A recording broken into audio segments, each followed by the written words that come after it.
ಯತ್ಪಾದ ಕಂಜರಜಸಾ ಪರಿಭೂಷಿತಾಂಗ ಯತ್ಪಾದ ಪದ್ಮ ಮಧುಪಾಯಿತ ಮಾನಸಾಯೇ ಯತ್ಪಾದ ಪದ್ಮ ಪರಿಕೀರ್ತನ ಜೀರ್ಣವಾಚಃ ತದ್ದರ್ಶನಂ ದುರಿತ ಕಾನನ ಧಾವಭೂತಂ. ರಾಯರ ಪಾದ ಧೂಳು ನಮ್ಮ ತಲೆ ಮೇಲೆ ಧಾರಣೆ ಮಾಡಿದರೆ ಸಾಕು, ಎಲ್ಲ ವಿಧವಾದ ಕಷ್ಟಗಳನ್ನು ಪರಿಹಾರ ಮಾಡ್ತಾರೆ ಗುರುಗಳು ಅಂತ ಒಂದು ಮಾತಿದೆ. ಹರೌರುಷ್ಟೇ ಗುರುಸ್ತ್ರಾತ, ಗುರುವೃಷ್ಟೇ. ಹರಿಕೋಪಗೊಂಡ ಅಂತ ಆದರೆ ಗುರುಗಳ ಹತ್ರ ಹೋದರೆ ದೇವಕೋಪವನ್ನು ಪರಿಹಾರ ಮಾಡುತ್ತಾರೆ. ಅದೇ ಗುರುಗಳೇ ಕೋಪಗೊಂಡ್ರು ಅಂತ ಆದರೆ ನಮ್ಮನ್ನು ರಕ್ಷಣೆ ಮಾಡಲಿಕ್ಕೆ ಯಾರಿಲ್ಲ. ಇವತ್ತಿನ ದಿವಸ ಅನೇಕರು ಇದನ್ನು ತಿಳಿದುಕೊಳ್ಬೇಕು. ಅನೇಕರಿಗೆ ತಮ್ಮ ಗುರುಮಠವೇ ಗೊತ್ತಿಲ್ಲ. ನಮಗೇನಾಗಬೇಕಾಗಿದೆ, ತಿಂಗಳಾದರೆ ಸಂಬಳ ಬರ್ತಾ ಇದೆ, ಒಳ್ಳೆ ಕೆಲಸದಲ್ಲಿದ್ದೇವೆ, ಯಾವ ಗುರುಗಳನ್ನ ತಗೊಂಡು ನಾವೇನು ಮಾಡಬೇಕು ಅನ್ನುವಂತಹ ಅದು ಒಂಥರ ಹುಬ್ಬತನ ಅಂತ ಹೇಳಬೇಕು, ಅಜ್ಞಾನ ಅಂತ ಹೇಳಬೇಕು, ಏನು ಹೇಳಬೇಕು ಅಂತ ಗೊತ್ತಿಲ್ಲ ನನಗೆ. ಆದರೆ ಗುರುಗಳ ಕೋಪಕ್ಕೆ ನಾವು ಯಾವತ್ತಾದ್ರೂ ತುತ್ತಾದ್ವಿ ಅಂತ ಆದರೆ ಎಷ್ಟೇ ದೊಡ್ಡ ವ್ಯಕ್ತಿಯೇ ಆಗಿರಲಿ ಅವನ ಕೆಳಗೆ ಬೀಳಲೇಬೇಕು. ಅದೇ ಗುರುಗಳ ಅನುಗ್ರಹ ಎಂತಹ ಚಿಕ್ಕ ವ್ಯಕ್ತಿಗೆ ಆಗಲಿ ಅವನು ತುಂಬ ದೊಡ್ಡ ಸ್ಥಾನಮಾನವನ್ನು ಪಡೆದುಕೊಳ್ತಾನೆ. ಹಾಗಾಗಿ ಇವತ್ತಿಗೆ ಕಲಿಯುಗದ ಕಾಮಧೇನು ಕಲ್ಪತರು ಅಂತಲೇ ಕರೆಸಿಕೊಂಡಿರತಕ್ಕಂತಹ ಅನೇಕ ಗುರುಗಳಲ್ಲಿ ವ್ಯಾಸರಾಜರಿದ್ದಾರೆ, ವಾದಿರಾಜರಿದ್ದಾರೆ, ಅನೇಕ ಗುರುಗಳಿದ್ದಾರೆ. ರಾಘವೇಂದ್ರ ಸ್ವಾಮಿಗಳು ಕೂಡ ಅದರಲ್ಲಿ ಅಗ್ರಗಣ್ಯರು. ಇವತ್ತಿನ ದಿವಸ ಅನೇಕರಿಗೆ ಯಾವ ಜಾತಿ ಮತ ಭೇದಗಳಿಲ್ಲದೆ ಅನುಗ್ರಹವನ್ನು ಮಾಡುತ್ತಾ ಇರುವಂತಹ ಅತ್ಯಂತ ಕರುಣಾಮಯರು, ದಯಾಮಯರು ಅಂತ ಹೇಳಿದ್ರೆ ಅದು ನಮ್ಮ ರಾಯರು. ನಮಗೆ ಮಂತ್ರಾಲಯಕ್ಕೆ ಹೋಗಬೇಕಪ್ಪ, ಮಂತ್ರಾಲಯಕ್ಕೆ ಹೋಗಿ ಅವರ ದರ್ಶನ ಮಾಡಿದ್ರೇನೆ ರಾಯರು ನಮಗೆ ಅನುಗ್ರಹ ಮಾಡುತ್ತಾರೆ ಅಂದರೆ ಖಂಡಿತ ಅಲ್ಲ. ನೀವು ಎಲ್ಲಿಯಾದರೂ ಇರಿ, ಅವರು ನಿಮ್ಮ ತರಹಕ್ಕೆ ಬಂದು ನಿಮ್ಮನ್ನು ಅನುಗ್ರಹ ಮಾಡುತ್ತಾರೆ. ನೀವು ಶ್ರದ್ಧೆಯಿಂದ ಭಕ್ತಿಯಿಂದ ಅವರನ್ನೊಮ್ಮೆ ರಾಯರೇ ನಮ್ಮನ್ನು ರಕ್ಷಿಸಿ ಅಂತ ಕೇಳಿದರೆ ಸಾಕು. ಯಾಕೆ ಅಂತಂದರೆ ನಮ್ಮ ಹಿರಿಯ ಪೇಜಾವರ ಸ್ವಾಮಿಗಳ ಗುರುಗಳು ವಿದ್ಯಾಮಾನ್ಯ ತೀರ್ಥರು, ಅವರು ನಾರ್ತ್ ಇಂಡಿಯಾ ಅಂದರೆ ಸಂಪೂರ್ಣ ಬದರಿ ಯಾತ್ರೆಗೆ ಹೋಗುವಾಗ, ನಾರ್ತ್ ಇಂಡಿಯಾಗೆ ಹೋದಾಗ ಅಥವಾ ಕಾಶಿಗೆ ಹೋಗುವ ಸಂದರ್ಭದಲ್ಲಿ, ಯಾವುದೋ ಒಂದು ಸಂದರ್ಭದಲ್ಲಿ ರಾತ್ರಿಯ ಪೂಜೆ ಮಾಡಬೇಕಾಗಿದೆ. ಆ ಜಾಗ ಯಾವುದು ಅಂತ ಗೊತ್ತಿಲ್ಲ, ಏನೂ ಗೊತ್ತಿಲ್ಲ. ಅಲ್ಲಿ ಹೋದಾಗ ಅಲ್ಲಿ ಒಬ್ಬ ವ್ಯಕ್ತಿ ಒಂದು ಜಾಗ ಮಾಡಿಕೊಟ್ಟ, ಪೂಜೆ ಆಯಿತು, ಎಲ್ಲ ಆಯಿತು. ಆವಾಗ ಅಲ್ಲಿ ಒಬ್ಬ ವ್ಯಕ್ತಿ ಬಂದು ಕೇಳಿದ್ದಂತೆ, ನನಗೆ ತುಂಬ ಸಮಸ್ಯೆ ಇದೆ ಗುರುಗಳೇ, ಆರೋಗ್ಯದಲ್ಲಿ ತುಂಬ ಸಮಸ್ಯೆ ಇದೆ, ಅದಕ್ಕೆ ನೀವೇನಾದರೂ ನನಗೆ ಅನುಗ್ರಹ ಮಾಡಬೇಕು ಅಂತ ಕೇಳಿಕೊಂಡಂತೆ. ಸದಾ ಕಾಲ ತಮ್ಮ ಒಂದು ಡಬ್ಬಿಯಲ್ಲಿ ರಾಯರ ಮೃತ್ತಿಕೆಯನ್ನು ಇಟ್ಕೊಳ್ತಾ ಇದ್ರಂತೆ ವಿದ್ಯಾಮಾನ್ಯ ತೀರ್ಥರು. ಆ ಮೃತ್ತಿಕೆಯನ್ನು ಕೊಟ್ರಂತೆ. ಕೊಟ್ಟು ಅವರಿಗೆ ಹೇಳಿದ್ರಂತೆ, 48 ದಿನಗಳ ಕಾಲ ಈ ಮೃತ್ತಿಕೆಯನ್ನು ನೀರಿನಲ್ಲಿ ಕಲಸಿಕೊಂಡು ಕುಡಿತಾ ಬಾ, ಒಳ್ಳೆಯದಾಗುತ್ತೆ ಅಂತ ಹೇಳಿದ್ರಂತೆ. ಹೀಗೆ ಹೇಳಿ ರಾತ್ರಿಯ ಹೊತ್ತಲ್ಲಿ ಆ ವ್ಯಕ್ತಿಯ ಮುಖವನ್ನು ನೋಡಲಿಲ್ಲ ಗುರುಗಳು. ಅವನು ಯಾರು ಅಂತನೂ ಪರಿಚಯ ಇಲ್ಲ, ಅವನಿಗೆ ಗುರುಗಳು ಯಾರು ಅಂತನೂ ಪರಿಚಯ ಇಲ್ಲ. ಅವನು ಕೇಳಿದ, ಗುರುಗಳು ರಾಯರ ಮೃತ್ತಿಕೆಯನ್ನು ಕೊಟ್ಟರು, ಅವರು ಮತ್ತೆ ಮುಂದುವರಿದರು. ಹೀಗೆ ಮುಂದುವರಿದು ಎಲ್ಲ ದರ್ಶನವನ್ನು ಮಾಡಿ ಮತ್ತೆ ಅದೇ ಊರಿಗೆ ಬಂದಾಗ ಪೂಜೆ ಮಾಡಿ ಮುಂದುವರಿಬೇಕು ಅಂತ ಸೇರಿದಾಗ ಸ್ವಾಮಿಗಳು ಬಂದಿದ್ದಾರೆ ಅಂತ ಗೊತ್ತಾಯಿತು ಎಲ್ಲರಿಗೂ. ತುಂಬ ಜನ ಸೇರಿಕೊಂಡು ಬಿಟ್ಟಿದ್ದಾರೆ. ಅನೇಕರು ಮೊದಲಿಗೆ ಬಂದಾಗ ಯಾರಿಲ್ಲ, ಪುನಃ ಅದೇ ದಾರಿಯಲ್ಲಿ ಬರುವಾಗ ಅನೇಕರು ಸೇರಿಕೊಂಡಿದ್ದಾರೆ. ಏನು ವಿಶೇಷ ಅಂತ ಕೇಳಿದಾಗ ಅದಕ್ಕೆ ಆ ಊರಿನವರು ಹೇಳಿದ್ರಂತೆ, ನಿಮ್ಮ ಅನುಗ್ರಹಕ್ಕೋಸ್ಕರವಾಗಿ ಅನೇಕ ಜನರು ಬಂದು ಕುಳಿತಿದ್ದಾರೆ ಸ್ವಾಮಿ ಅಂತ. ಯಾಕೆ, ಏನು ವಿಶೇಷ, ಏನಾಯಿತು ಅಂತ ಕೇಳಿದರೆ, ಹಿಂದೆ ನೀವು ಅವನಿಗೇನು ಪ್ರಸಾದವನ್ನು ಕೊಟ್ಟು ಹೋಗಿದ್ರಿ, ಮಂತ್ರಾಕ್ಷತೆ ಮತ್ತು ಮೃತ್ತಿಕೆಯನ್ನು ಏನು ಕೊಟ್ಟು ಹೋಗಿದ್ರಿ, ಅದರ ಪ್ರಭಾವದಿಂದ ಅವನಿಗೆ ಇದ್ದ ಕುಷ್ಠರೋಗ ಪರಿಹಾರವಾಗಿದೆ. ಅವನು ಇವತ್ತು ಯಾವುದೇ ವಿಧವಾದ ಅನಾರೋಗ್ಯ ಇಲ್ಲದವನಾಗಿದ್ದಾನೆ. ಆದ್ರಿಂದ ನಿಮ್ಮ ಅನುಗ್ರಹ ಬೇಕು ಅಂತ ಎಲ್ಲರೂ ಕೂಡ ಸೇರಿದ್ದಾರೆ ಅಂತ. ಆಗ ಅವರು ಹೇಳಿದ್ರಂತೆ, ನನ್ನದೇನಿಲ್ಲ ಇದರಲ್ಲಿ, ಎಲ್ಲ ರಾಯರ ಅನುಗ್ರಹ ಅವನಿಗಾಗಿದೆ, ರಾಯರ ಆಶೀರ್ವಾದದಿಂದ ಇದೆಲ್ಲವೂ ಆಗಿದೆ ಎನ್ನುವ ಮಾತನ್ನ ತಿಳಿಸಿದರು ಅಂತ ಅಲ್ಲಿದ್ದಂತಹ ಅನೇಕ ವ್ಯಕ್ತಿಗಳು ಬಾಯಲ್ಲಿ ಕೇಳಿದ್ದಿದ್ದು. ಹಾಗಾಗಿ ರಾಯರ ಮಂತ್ರಾಕ್ಷತೆಯ ಫಲ, ರಾಯರ ಮೃತ್ತಿಕೆಯ ಫಲ ಬಹಳ ಅತ್ಯದ್ಭುತವಾಗಿರತಕ್ಕಂಥದ್ದು.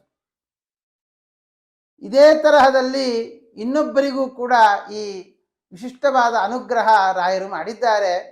ತಮಿಳುನಾಡಿನ ಚಿಟ್ಟನಾಡು ಅಂತ ದೊಡ್ಡ ಶ್ರೀಮಂತ ಮನೆ, ರಾಮನಾಥನ್ ಅಂತ, ಅತ್ಯದ್ಭುತ, ಅಂದರೆ ಬಹಳ ಸಂಪತ್ತು, ಬೇಕಾದಷ್ಟು ಸಂಪತ್ತು ಇತ್ತು ಅವರಲ್ಲಿ. ಅಂತಹ ಸಂಪದ್ಭರಿತರಾದ ವ್ಯಕ್ತಿಗಳಿಗೆ ಒಂದು ಹೃದಯಕ್ಕೆ ಸಂಬಂಧಪಟ್ಟಂತಹ ತೊಂದರೆಯಾಗಿ ಅವರಿಗೆ ಆಪರೇಷನ್ ಆಗಬೇಕು ಅಂತ ಆಯ್ತು. ಆದರೆ ಆಪರೇಷನ್ ಆದರೆ ಉಳಿಯೋದು ಕಷ್ಟ ಅಂತ ಆಯ್ತು. ಅವಾಗ ಅಲ್ಲಿದ್ದಂತಹ ಒಬ್ಬ ವ್ಯಕ್ತಿಗಳು ಅವರಿಗೆ ಸಜೆಷನ್ ಕೊಡ್ತಾರೆ, ರಾಯರನ್ನು ನಂಬಿ ಪ್ರತಿ ದಿವಸ ಶ್ರೀ ರಾಘವೇಂದ್ರಾಯ ನಮಃ ಅನ್ನುವ ಮಂತ್ರವನ್ನು ಜಪಿಸಿ ಅವರ ಅನುಗ್ರಹ ಆಯಿತು ಅಂತ ಆದರೆ ಎಲ್ಲ ಒಳ್ಳೆಯದಾಗುತ್ತೆ ಅಂತ. ಅವಾಗ ಅವರು ಹೇಳ್ತಾರೆ, ಯಾವುದೋ ಮಾಧ್ವ ಸನ್ಯಾಸಿಗಳು ಎಲ್ಲಿಯೋ ಇರತಕ್ಕಂಥವರು ನಮಗೆ ನಮ್ಮ ರೋಗವನ್ನು ಹೇಗೆ ಪರಿಹಾರ ಮಾಡುತ್ತಾರೆ ಅಂತ ಹೀಗೆಲ್ಲ ಸಂದೇಹಗಳನ್ನು ನೇರವಾಗಿ ಹೊರಹಾಕ್ತಾರೆ. ಆದರೆ ಅನೇಕರು ಹೇಳಿದಾಗ ಶ್ರದ್ಧೆಯಿಂದ ಮಾಡುವುದಕ್ಕೆ ಪ್ರಾರಂಭ ಮಾಡುತ್ತಾರೆ. ಒಂದು 2-3 ದಿನಗಳ ಕಾಲ ರಾಯರ ಸ್ತೋತ್ರವನ್ನು ಜಪ ಮಾಡ್ತಾ, ಆ ರಾಯರ ಮಂತ್ರಾಕ್ಷತೆಯನ್ನು ಪ್ರತಿ ದಿವಸ ಧಾರಣೆ ಮಾಡ್ತಾ ರಾಯರನ್ನು ವಿಶಿಷ್ಟವಾಗಿ ಆರಾಧಿಸ್ತಾರೆ. ಅವಾಗ ಸ್ವಪ್ನವಾಯ್ತಂತೆ, ಯಾಕಪ್ಪ ರಾಮನಾಥ, ನನ್ನ ಸೇವೆ ಮಾಡಲಿಕ್ಕೆ ನಿನಗೆ ಕಷ್ಟವೇ? ಏನು ಯೋಚನೆ ಮಾಡಬೇಡ, ನಿನಗೆಲ್ಲ ಸರಿ ಹೋಗುತ್ತೆ. ಇದೊಂದೇ ಆಪರೇಷನ್ ಅಲ್ಲ, ಇನ್ನು ಮುಂದೆ ಆಗುವ ಎಲ್ಲ ಆಪರೇಷನ್ಗಳ ಸಂದರ್ಭದಲ್ಲೂ ನನ್ನನ್ನು ನೆನೆಸ್ಕೋ ಸಾಕು, ಎಲ್ಲ ವಿಧವಾದ ಕಷ್ಟ ಪರಿಹಾರ ಆಗುತ್ತೆ ಅಂತ ಸ್ವಪ್ನ ಆಯ್ತಂತೆ.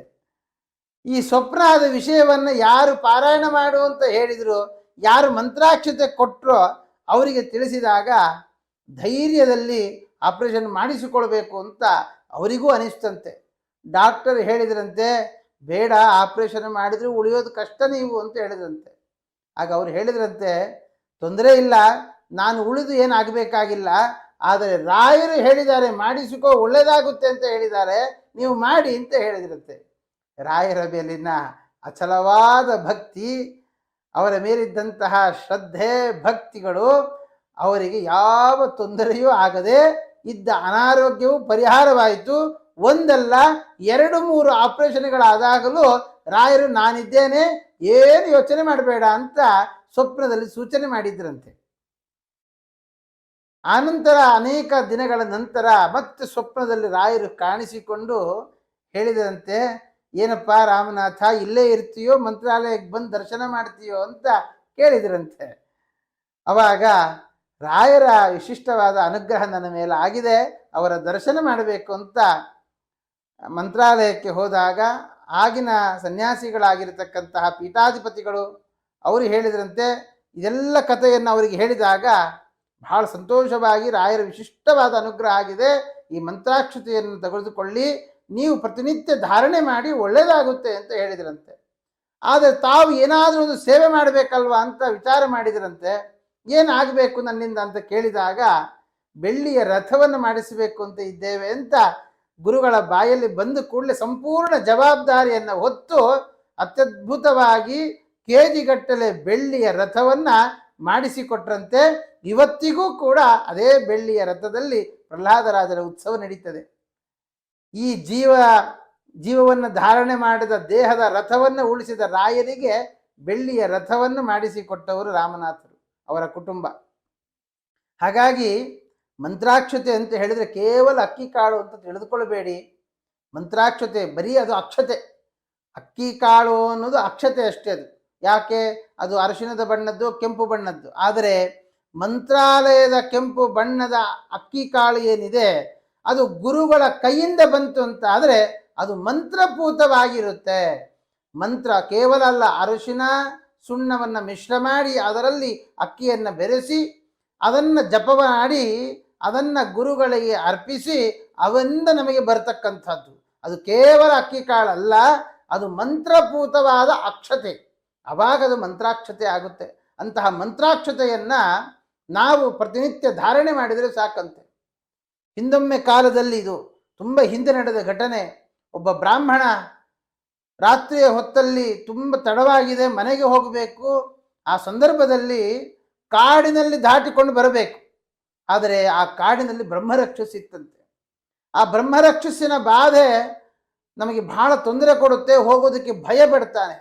ಆವಾಗ ರಾಯರ ಮಂತ್ರಾಕ್ಷತೆಯನ್ನು ತನ್ನ ಮುಷ್ಟಿಯಲ್ಲಿ ಹಿಡಿದುಕೊಂಡು ಸೆರಗಿನಲ್ಲಿ ಕಟ್ಟಿಕೊಂಡು ದಂಪತಿಗಳು ಬಂದರಂತೆ. ಆ ಬ್ರಹ್ಮ ಪಿಶಾಚ ಎದುರಿಗೆ ಬಂದಾಗ ಯಾವ ಭಯವೂ ಇಲ್ಲದೆ ರಾಯರ ಸ್ತೋತ್ರವನ್ನು ಹೇಳುತ್ತಾ ಮುಂದೆ ಸಾಗುತ್ತಾ ಇದ್ದಾರೆ. ಅದು ತೊಂದರೆ ಮಾಡುವುದಕ್ಕೆ ಬಂದರೂ ಈ ದಂಪತಿಗಳನ್ನು ಮುಟ್ಲಿಕ್ಕಾಗಲಿಲ್ಲಂತೆ. ಕಾರಣ ಆ ಮಂತ್ರಾಕ್ಷತೆಯ ಬಲ.